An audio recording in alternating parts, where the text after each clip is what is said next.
So what are the 7 core emotions? I'm Shawn Kent Hayashi. I'm an executive coach, and I help leaders develop the capacity, the skill of emotional intelligence.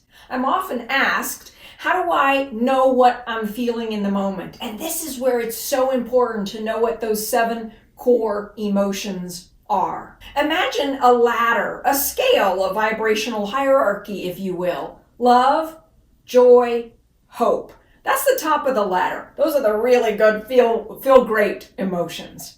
Right below that, we have envy, sadness, anger, and fear. So those are the 7 core emotions. Now the reality is that for each of those vibrational levels, we could come up with 50 or 100 different words to describe each of those emotional states. They have different chemical marinades, they have different thought processes, thought triggers, and they also have a different way of showing up in your body. For example, you might get stressed in your stomach, or I have one of my clients who says, I get tightness right in here when I feel angry or when I feel afraid. And that's usually his first signal that he's caught in an emotion.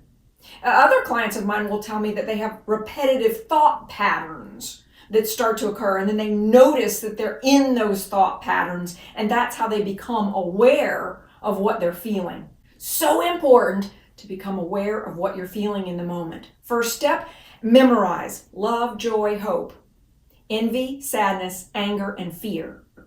Begin to identify which words you use to describe each of those emotions, and notice what are your thought patterns and how does it show up in your body. Those are the 7 core emotions.